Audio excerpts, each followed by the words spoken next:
me fue dada una caña semejante a una vara. Y el ángel se puso en pie diciendo, levántate y mide al templo de Dios y al altar y a los que adoran en él. Pero el pátio que está fuera del templo, déjalo aparte y no lo midas, porque es dado a los gentiles.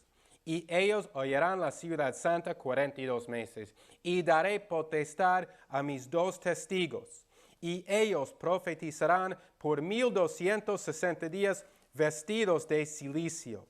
Estos son los 2 olivos y los 2 candeleros que están en pie delante del Dios de la tierra.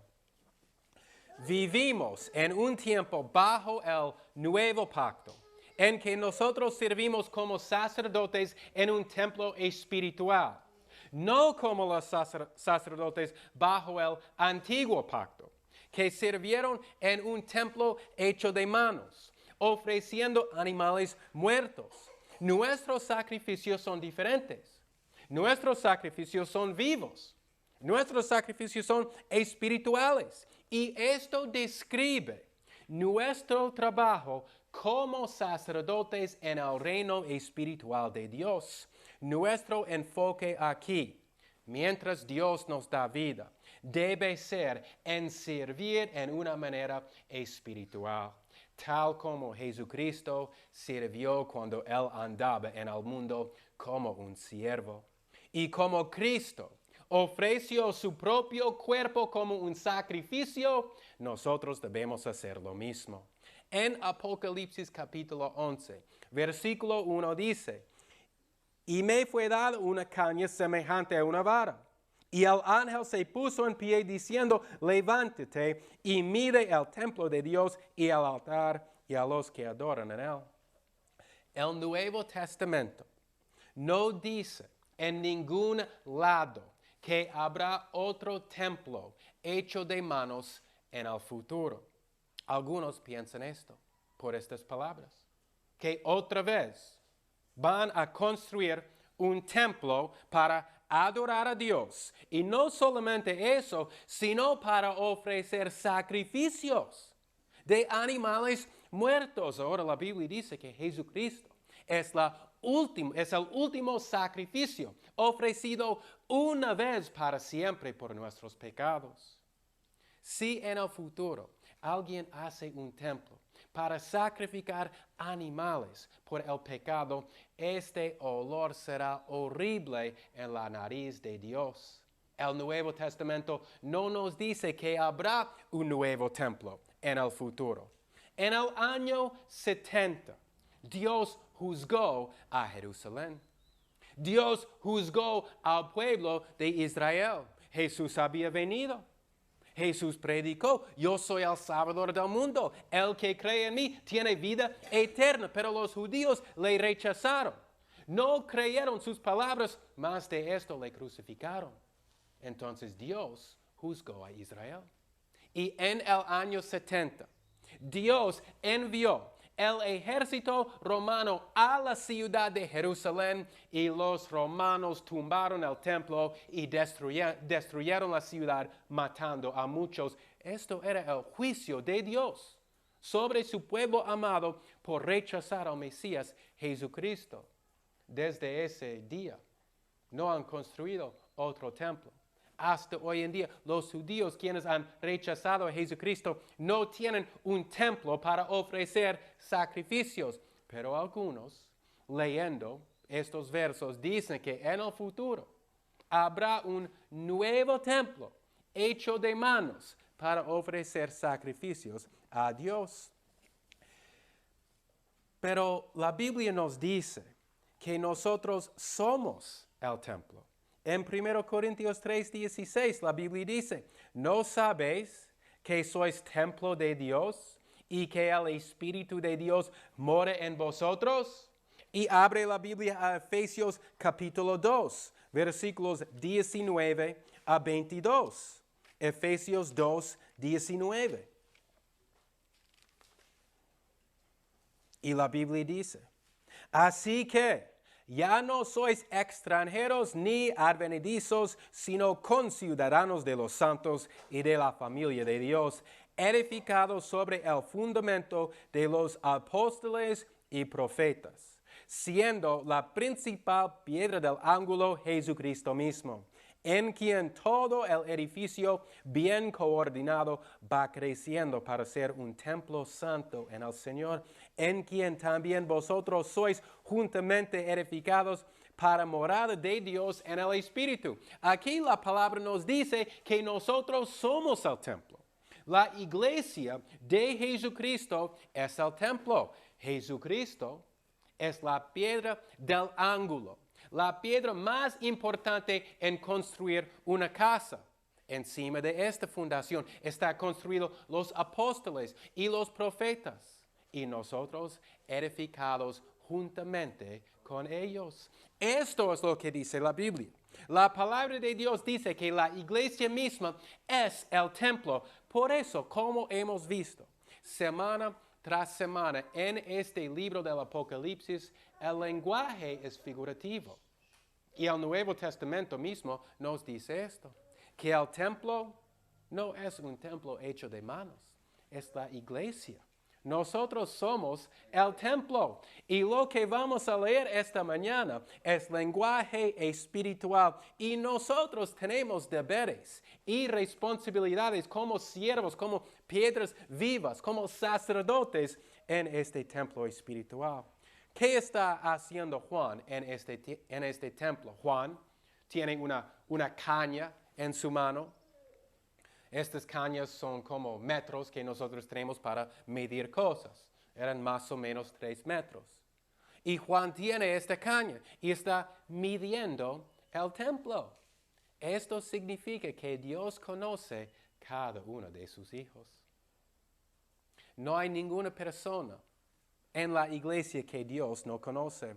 En Juan 10:14, Jesucristo dice, yo soy el buen pastor y conozco mis ovejas y las mías me conocen. Podemos tomar consuelo en estas palabras, que estamos medidos, que nosotros estamos adentro de los muros de la iglesia, el templo espiritual, hijos de Dios. Ahora, Juan también mide el altar. En el tabernáculo del Antiguo Testamento había un altar del holocausto, donde los judíos ofrecieron sus sacrificios, los animales muertos. Pero esta era una sombra por nuestros sacrificios en el tiempo del Nuevo Pacto, en el Nuevo Testamento. Todo lo que pasaba en el tiempo del Antiguo Testamento, dice la Biblia, es un ejemplo para nosotros. Antes que vino Jesús, las cosas literales que hicieron los judíos son ejemplos para nosotros, para enseñarnos verdades espirituales. Esto es lo que nos enseña la palabra cuando dice que eran sombras para nosotros. Eran ejemplos para nosotros, que hay una verdad espiritual bajo la sombra, tal como una parábola, lo que es una historia del mundo, una historia terrenal. Pero además de esto, una parábola tiene una verdad espiritual. Igual estos ejemplos, estas sombras del tiempo del Antiguo Testamento. Y como Salomón, el hijo de David, construyó un templo hecho de manos, donde los judíos ofrecieron sacrificios literales, Jesús hizo un templo. Pero este no es un templo hecho de manos, es un templo espiritual, es la iglesia. Y nosotros ofrecemos sacrificios en este templo de la iglesia. La palabra de Dios dice que cada uno de nosotros somos sacerdotes en el reino espiritual de Dios, en este templo. Y como sacerdotes, nosotros ofrecemos sacrificios espirituales. En Apocalipsis capítulo 11, versículo 2 dice, pero el patio que está fuera del templo, déjalo aparte y no lo midas, porque es dado a los gentiles, y ellos oirán la ciudad santa 42 meses. No todos ofrecen sacrificios espirituales a Dios. No todos son hijos de Dios. Y a estos Juan no mide. Dice aquí que es la corte de los gentiles. Los gentiles no son judíos espirituales. Judíos espirituales son hijos de Abraham espiritualmente. Hemos nacido de nuevo. Judíos espirituales son hijos de Dios. En cambio, los gentiles que no nacieron de nuevo son fuera de la iglesia. No mide a estos. Otra vez leemos que solamente hay dos personas, ellos adentro de la iglesia de Dios y ellos afuera. Hijos de Dios y hijos de Satanás. Y no existe ninguna persona más en este mundo. Y ahora dice aquí, en este versículo 2, la ciudad santa. En el tiempo del Antiguo Testamento, la ciudad santa era Jerusalén. Leemos esto en Salmo 48, también en Isaías 48, 2 podemos leer. Jerusalén era la ciudad santa. En Isaías 48:2 la Biblia dice, porque de la santa ciudad se nombra y se apoyan en el Dios de Israel, Jehová de los ejércitos es su nombre. La razón que Jerusalén era la ciudad santa es por lo que esto es donde moraba Dios. El templo estaba en Jerusalén. El arca del pacto estaba en el lugar santísimo adentro del templo. Y ahí moraba la presencia de Dios sobre el propiciatorio. Por esa razón, la Biblia se llama Jerusalén la ciudad santa porque Dios moraba allá. Pero sabemos que la ciudad santa es lenguaje figurativo por lo que dice la palabra de Dios. Regresamos a Apocalipsis. Y vamos a leer lo que dice este mismo apóstol Juan en Apocalipsis 21:2 sobre la ciudad santa. La ciudad santa ahora es figurativo. Y es la iglesia. En Apocalipsis 21:2 la Biblia dice, y yo Juan vi la ciudad santa, la nueva Jerusalén, que descendía de Dios del cielo, dispuesta como una novia ataviada para su marido. Y también en versículo 10 de este mismo capítulo la palabra dice, y me llevó en el espíritu a un monte grande y alto, y me mostró la gran ciudad santa de Jerusalén que descendía del cielo de Dios. Entonces vemos que esta ciudad santa de Jerusalén es espiritual, es una ciudad celestial. Y en Hebreos capítulo 12, leemos que esta ciudad santa de Jerusalén es la iglesia. Abre la Biblia a Hebreos capítulo 12 y vamos a leer versículos 22 y 23. Sino que os habéis acercado al monte de Sión y a la ciudad del Dios vivo, la Jerusalén celestial, y a una compañía innumerable de ángeles, a la congregación general e iglesia de los primogénitos que están inscritos en el cielo. Aquí la palabra nos dice que la ciudad santa de Jerusalén, la ciudad celestial, Jerusalén celestial, es la iglesia. Somos nosotros. Y en Apocalipsis 11 leemos que estos gentiles están persiguiendo a la iglesia. Están persiguiendo a la santa ciudad. Y sabemos esto por lo que hemos leído en este mismo libro del Apocalipsis, que hay una guerra en que cada persona está peleando. Y solo hay dos lados, al lado de Dios y al lado de Satanás, los hijos de Dios contra los hijos de Satanás, el reino espiritual de Dios y el reino espiritual de Satanás, y no hay nada más. Dice aquí que esta pelea habrá por 42 meses, lo que significa todo el tiempo, desde que Jesús ascendió al cielo hasta el regreso de Jesucristo. Es el tiempo de la iglesia del Nuevo Testamento. Ahora en Apocalipsis capítulo 11, versículo 3, la Biblia dice, y daré potestad a mis dos testigos, y ellos profetizarán por 1260 días vestidos de cilicio. Estos son los dos olivos y los dos candeleros que están en pie delante del Dios de la tierra. Aquí llegamos a otro debate. Abre la Biblia al libro de Mateo capítulo 17. Y el debate es, ¿quiénes son estos dos testigos? Algunos dicen que son Moisés y Elías. Otros dicen que es Enoc. Pero sabemos aquí que no es Elías, por lo que Elías ya vino, según Jesucristo. En Mateo 17:10, la Biblia dice: entonces sus discípulos le preguntaron diciendo: ¿por qué pues dicen los escribas que es necesario que Elías venga primero? Y respondiendo Jesús les dijo: a la verdad, Elías vendrá primero y restaurará todas las cosas. Mas os digo que Elías ya vino y no le conocieron, sino que hicieron de él todo lo que quisieron. Así también el Hijo del Hombre parecerá de ellos. Entonces los discípulos entendieron que les había hablado de Juan el Bautista. Juan el Bautista, dice la Biblia, vino en el espíritu de Elías. Elías ya vino. Ahora, voy a dar 4 razones que estos dos testigos representan la iglesia. En versículo 9 de Apocalipsis capítulo 11, la Biblia dice que estos dos testigos son testigos a todos los pueblos, naciones, tribus y lenguas. Esto es lenguaje que hemos leído, que el Evangelio va a todos los pueblos del mundo. ¿Y quién hace esto? ¿Quién lleva el Evangelio a todo el mundo? Los miembros de la iglesia. Esta es la primera razón que estos dos testigos representan la iglesia.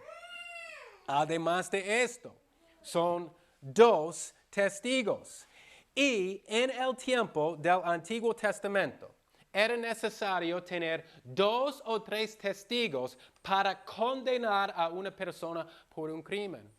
Tal como hemos leído en Juan capítulo 8, cuando la mujer que cogieron en adulterio, no habían testigos para condenar a esta mujer. Y si alguien acusa a otra persona y no hay prueba y no hay 2 testigos para condenar a la persona quien acusa al otro tiene que sufrir el castigo de ese mismo crimen por mentir.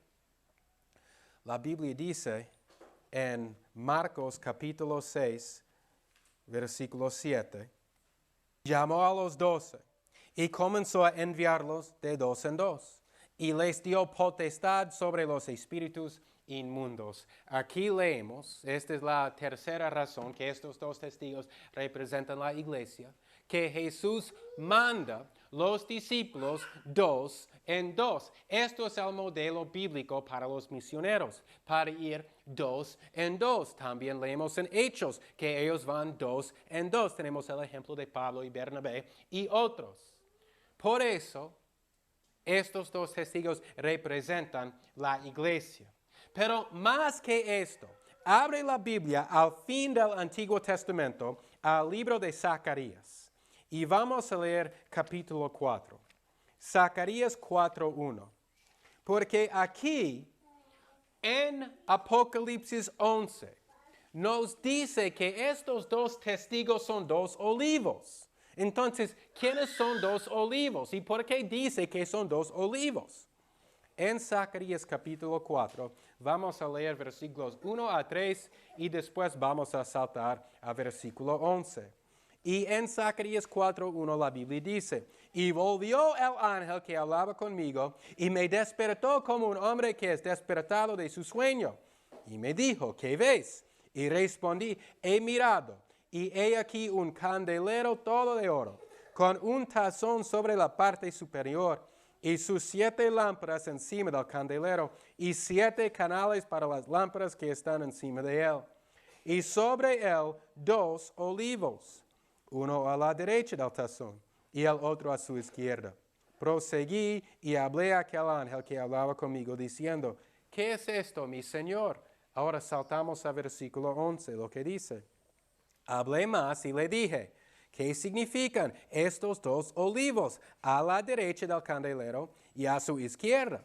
Hablé aún de nuevo y le dije: ¿qué significan las 2 ramas de olivo, que por medio de 2 tubos de oro vierten de sí aceite como oro? Y me respondió diciendo, ¿no sabes qué es esto? Y dije, no, mi señor. Entonces él dijo, estos son los dos ungidos que están delante del Señor de toda la tierra. Entonces aquí la Biblia dice que estos dos testigos en Apocalipsis son dos olivos. Tenemos estos dos olivos en Zacarías capítulo 4. Y la Biblia misma dice que los creyentes son como olivos. Escucha a Salmo 52, 8. Mas yo estoy como olivo verde en la casa de Dios. En la misericordia de Dios confío eternamente y para siempre.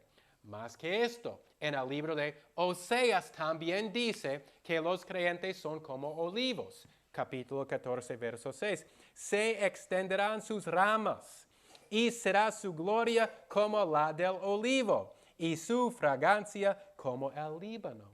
Y en el Nuevo Testamento, en capítulo 11 del libro de Romanos, versículo 17, la Biblia dice, si algunas de las ramas fueron quebradas y tú, siendo olivo silvestre, fuiste injertado entre ellas y fuiste hecho partícipe con ellas de la raíz y de la savia del olivo. Aquí está hablando sobre la iglesia, está hablando sobre Israel. Que Israel rechazó al Mesías, Jesucristo, por eso Dios cortó las ramas, les separaron de la salvación. Pero ¿qué más hizo Dios? A este olivo, Dios sembró otras ramas, los gentiles que creen. La iglesia, los miembros de la iglesia, adentro de este mismo olivo. Todos somos unos, Israel y la iglesia. Somos un solo olivo, dice, con diferentes ramas. Ahora, viendo esto, podemos leer otra vez Zacarías 4:14. Lo que dice que los dos olivos son los dos ungidos del Señor. Hemos probado que olivo se refiere a los creyentes, a los miembros de la iglesia. Ahora tenemos que ver qué significan los dos ungidos. ¿Quiénes son los dos ungidos delante del Señor? Y en el tiempo del Antiguo Testamento, habían dos ungidos. Tal vez ustedes se acuerdan la historia sobre Saúl y el rey David. Saúl, cuando el pueblo de Israel rechazó a Dios, diciendo que nosotros queremos un rey, como todos los otros pueblos tienen un rey, nosotros también queremos un rey.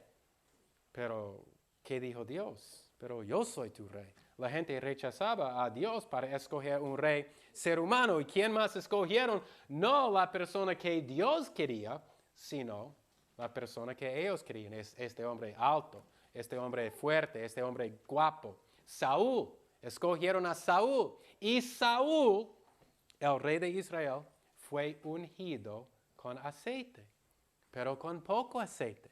Y cuando Dios rechazó a Saúl por pecar una vez, por pecar otra vez, Dios le rechazó. Y Dios escogió otro rey, el rey David.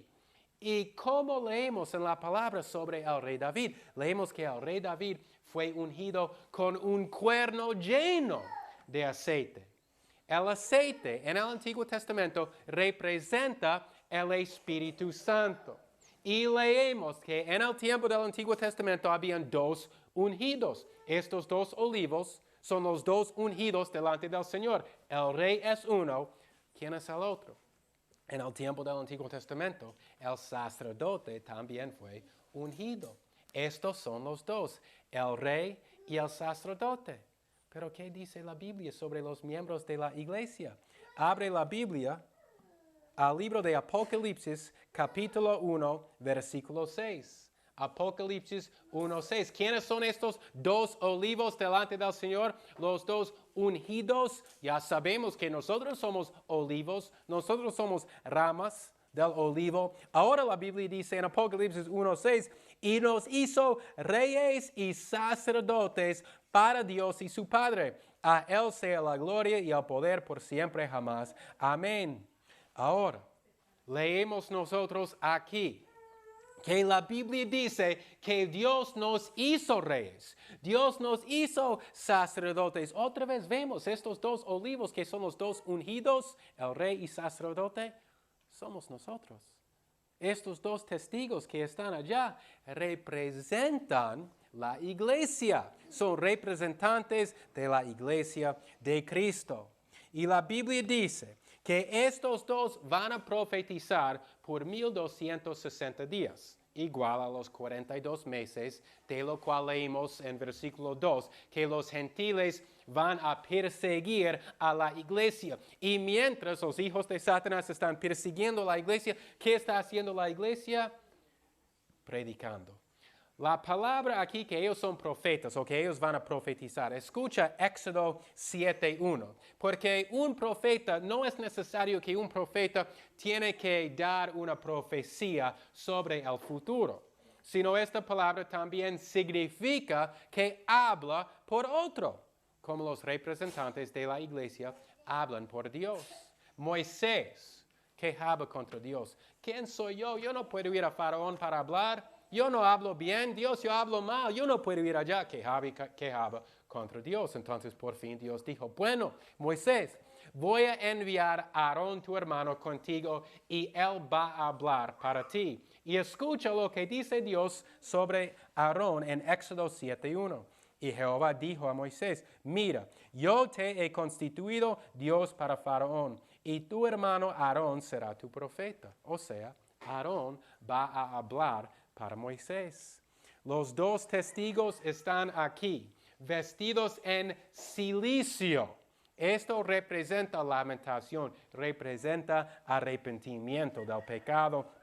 Entonces, todas estas cosas prueban que estos dos testigos no son dos personas que van a venir en el futuro. Dice en los versículos después que ellos van a hablar fuego. Ahora, ¿qué representa fuego en el tiempo del Nuevo Testamento? Juicio. ¿Y qué están haciendo estos dos testigos? Están hablando fuego, están predicando la palabra de Dios que trae juicio sobre las personas que no se arrepienten del pecado. Eso es lo que hace la palabra de Dios. Esto es lo que están haciendo estos dos testigos. Nosotros somos olivos, nosotros somos profetas, nosotros somos ramas. Y nosotros hablamos la palabra de Dios. Ahora, vamos a explicar qué significa que nosotros somos reyes y que nosotros somos sacerdotes en la iglesia de Cristo. Somos reyes porque reinamos con Cristo en su reino espiritual. Abre la Biblia al libro de 1 Corintios capítulo 3. Y vamos a leer versículos 22 y 23. Nosotros somos reyes porque ya no somos esclavos al pecado. El pecado no tiene dominio sobre nosotros. Ya no estamos en la esfera del pecado bajo pecado, sino ahora estamos bajo gracia. Pero no como un rey terrenal que tiene sus terrenos limitados y sus cosas limitadas. Nuestra herencia es muy diferente. Aquí, en 1 Corintios 3, 22, la Biblia dice, sea Pablo, sea Apolos, sea Cefas, sea el mundo, sea la vida, sea la muerte, sea lo presente, sea lo porvenir, todo es vuestro. Y vosotros sois de Cristo y Cristo de Dios. Nuestra herencia como reyes en el reino espiritual de Dios es sin límite. La Biblia dice que todo es vuestro, dice la palabra de Dios. Además de ser reyes, la Biblia dice que también nosotros somos sacerdotes. Vamos a 1 Pedro 2:5. Somos sacerdotes en un reino espiritual, un templo no hecho de manos. 1 Pedro 2:5.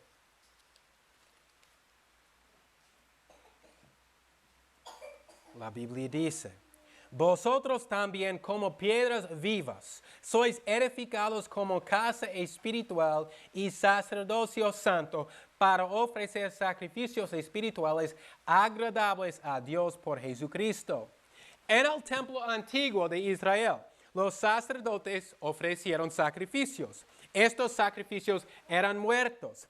Pedro nos dice que los miembros de la iglesia formamos un templo espiritual y ofrecemos sacrificios espirituales, no como en el pacto viejo, en que los sacrificios eran muertos. Nuestros sacrificios son sacrificios vivos y la Biblia dice que nosotros somos piedras vivas.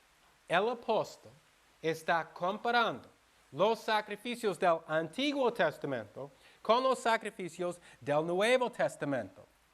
Es el trabajo de cada sacerdote para ofrecer sacrificios.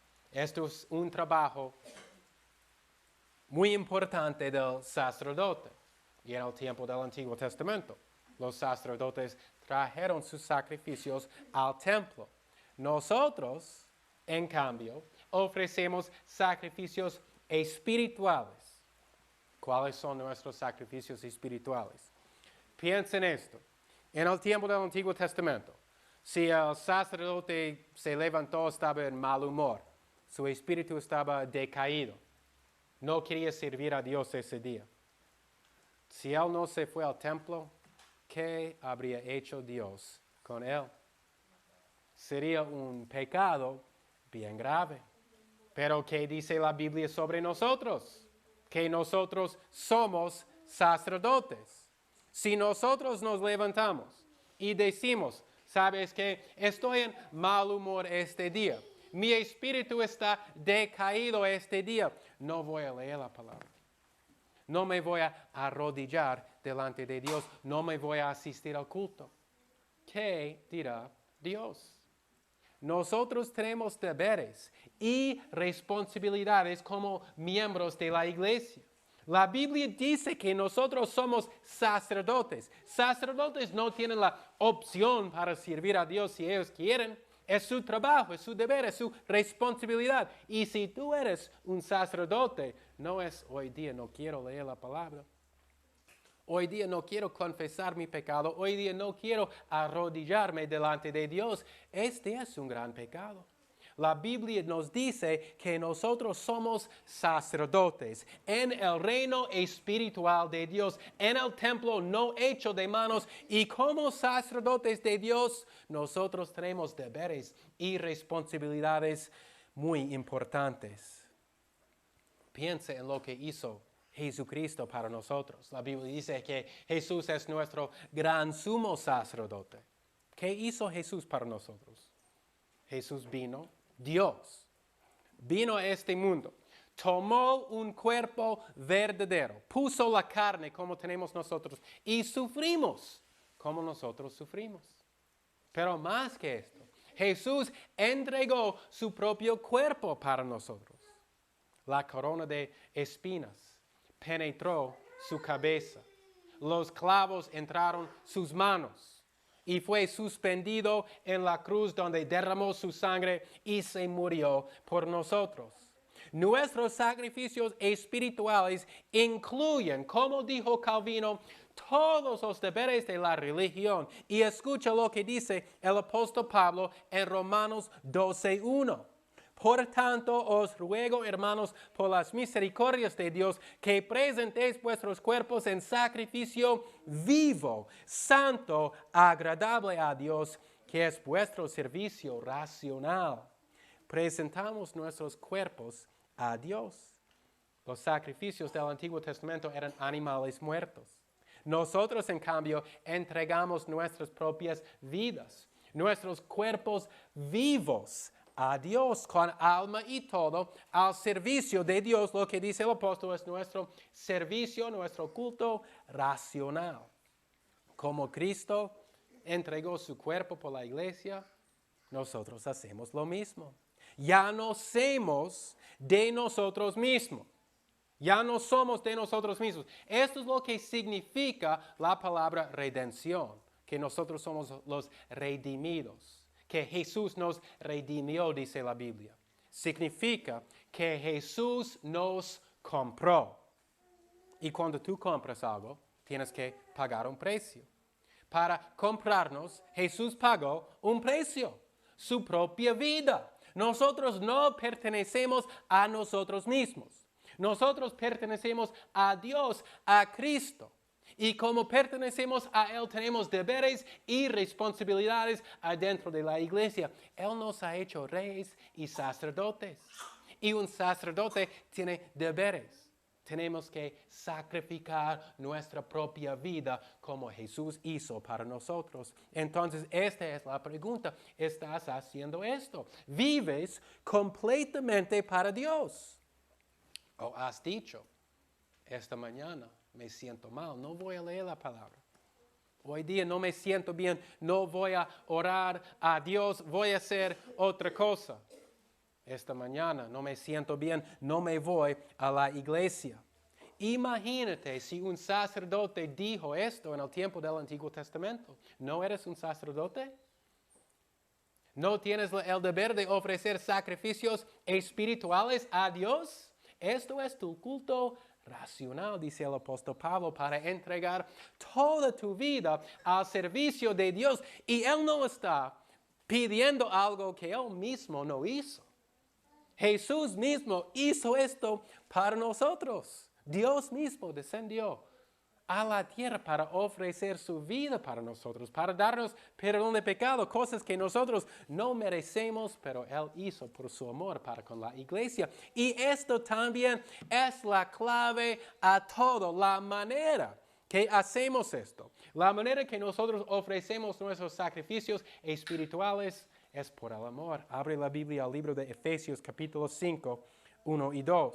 La Biblia dice, sed pues seguidores de Dios como hijos amados y andad en amor, como también Cristo nos amó y se entregó a sí mismo por nosotros a Dios, ofrenda y sacrificio de dulce fragancia. El resultado del amor de Cristo para su iglesia era su muerte. Su amor tuvo obras. El amor es la clave a todo. La Biblia nos dice que los 10 mandamientos se resumen en esto. Ama a Dios, ama a tu prójimo como a ti mismo. Y si andas en este mundo según este principio de amor, como Cristo amó a la iglesia y se entregó por ella, el dulce olor de tu sacrificio será aceptado por Dios. Niéguese a ti mismo y da tu vida por otros, como hizo Jesucristo. Nuestro amor a Dios resulta en amor para con nuestro prójimo. Ya no andamos en un mundo lleno de odio, lleno de envidia, lleno de iras, odiando a las personas que ni conocemos, sino ahora como hijos de Dios tenemos otra manera de pensar. Ahora amamos a las otras personas, tenemos misericordia para con las otras personas. ¿Conoces este amor? Sed pues seguidores de Dios como hijos amados y andad en amor. Esta es la manera que cumplimos este deber de ofrecer sacrificios espirituales. Es el cómo hacemos esto por amor. En Hebreos capítulo 13, versículos 15 y 16, el autor también habla sobre algunos sacrificios espirituales. Este es un tema bien largo, cubre todos los deberes de la religión. Por eso estamos viendo muy poco esta mañana sobre cuáles son sacrificios espirituales, pero sacrificios espirituales incluyen todos los deberes de nuestra fe.